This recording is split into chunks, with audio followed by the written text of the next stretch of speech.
I mean, different guys right now. You're speaking of a mixture of Tanner Heckel, Torrey Cox, Tyson Rooks, a mixture of different bodies that gives us the chance to, cover different types of receivers and give different looks to offenses. So pretty excited to see just a multitude of bodies, body types, and skill sets. When you mix that together, you really help yourself out on defense a little bit nowadays with so many different forms of 11P offenses.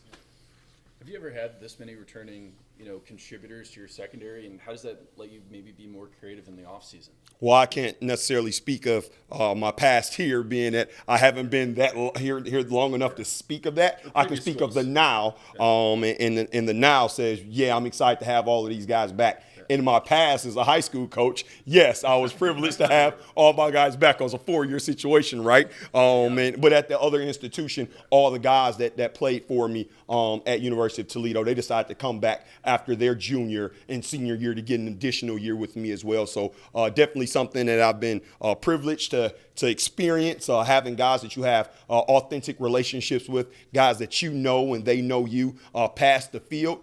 They know what your expectations are. They have great expectations from you too as a coach, hence the reason that guys want to continuously come back and play for you for another year. So I'm pretty excited to see what the year can bring, but ultimately I'm excited to see just what today's practice can bring, because that's what it's all about for me, one day at a time, one play at a time. What do you do to get guys used to going after the football? Is there a drill or something you tell them, or how do you get that home? Well, the best thing to do when you're trying to, get guys to want to go after the football is get guys that want the ball, right? So recruiting is a piece to it, right? Your Jimmies and your Joes are a large piece of it. Ultimately, having a defensive scheme like what Coach Aaron Henry runs to give the guys the opportunity to get their eyes on the ball is important. And then it's the subject matter expertise, right? The drills, the constant push of understanding of we want to create turnovers here, and this is why. But not just leaving the why out there. You have to create hows every single day of this is the way and there's a way, right? And that's what you want to always give a player. The way, but there's also a way of doing things too. So now they have a creative understanding of what their body type and skill set allows them to do versus that concept, that route, and how they can get their hands on the ball and make a play in the defense all at the same time. Because sometimes you can take a risk and the reward is high, but you can take a risk and also that reward was very, very low and you can hurt the other 10 guys on the field. So you got to be careful about the way that you teach it and make sure they got a full understanding of what they're doing, why they're doing it, ultimately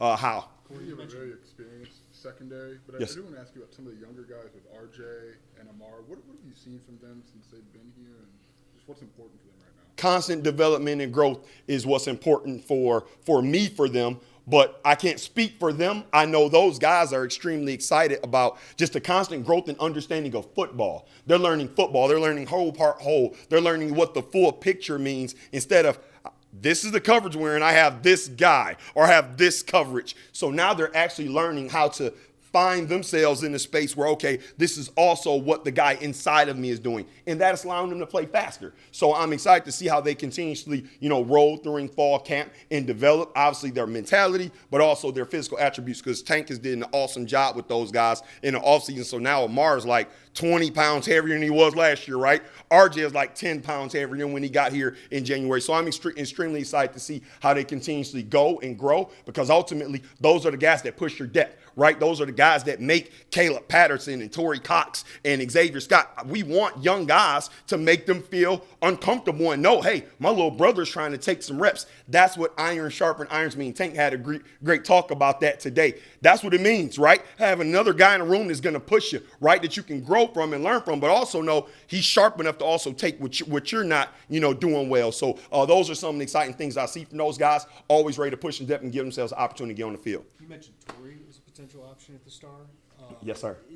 Is Juice's rise a little bit? Does that help with that versatility to be able to work Torrey inside? Yes, because now you can truly play with sometimes, a mixture of 3 corners or 2 corners and a star type of safety, or, 3 safeties and 2 corners. And you got, like I said, a multitude of different body types, but Juice's rise has been a large piece of the entire room's growth and success, because now you're not burning out every single guy's legs for 60 reps in a game, you can really, keep your guys fresh as the season goes on. And you know how the Big Ten goes. And I learned that last year. You get a guy that goes down and you're not prepared with that next guy, you could be in trouble in that next game. So for me, it's just making sure that every single guy's prepared, just like what we were talking about here about, Amar and Dango and RJ. Can those be the next group of guys that fall into a Juice Clark role of last year, a Tano Hecker role of last year? So finding different guys to mix inside of different roles and giving them opportunities in practice to see, are you ready? Right? Did you listen in meetings? Did you grow from that meeting? And how did you make a play in that situation? Or how did you show up and did you grow up from it? What's different for you in your second season here?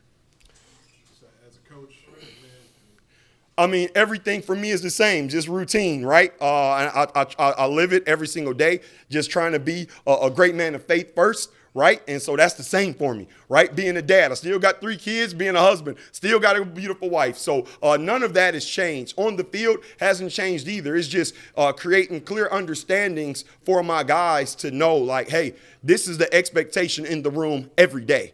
I don't care about the expectation and the noise outside of the building. All we care about is what we're doing every single day at practice. So as long as I can maintain the same realm and the same frame for them, and they can see that through me, they can see my routine, they can live through their routine as well with the same confidence. Like, my coach hasn't changed. He's the same guy he was last year, and we had this type of success. Let's go ahead and push it up a notch and take it to the next level. In 2024, what do you look back on and want to improve so it keeps going in the right direction for 2025? What are some things you've looked at? Well, right now, we're looking forward, right? We've looked at the past throughout spring ball to try and clean up some technical flaws. Sometimes when guys in scramble plays would take their eyes back at the quarterback a little bit, right? So just cleaning up that stuff. Had spring ball to go through that, and we grew from that. And ultimately now we're in a situation where we're holding the guys to an even higher standard. You get your hands on the ball, we don't just want a pass breakup.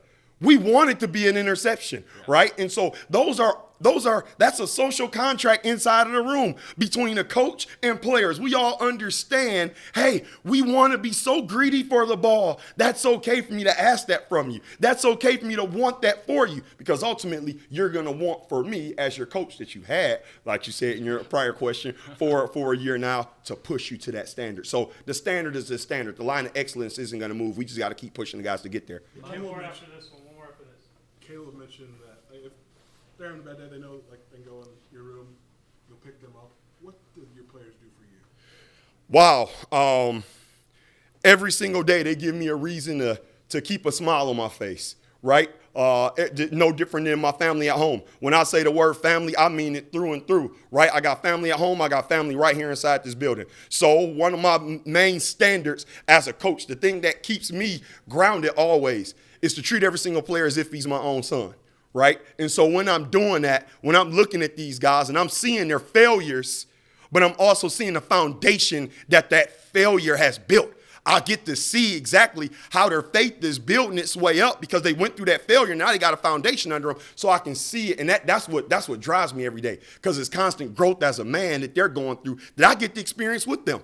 Right? I get the thumb point and say, I should have did a better job of teaching him how to do that. Or I get to do a better job of, hey, let me have a conversation with you after that play. So every single day, every single rep is an opportunity for me to help these guys grow. And Caleb is one of them. So I enjoy it, man. I really enjoy what I do. I'm passionate about it. And that's one of our pillars for our defense. I'm really passionate about what I do. And most importantly, I'm passionate about the people that I do it for. So that's me in a nutshell. Last one, gotta be super quick. Third down defense being important to improve on. What's the way the secondary can improve on that? Wow, third down defense.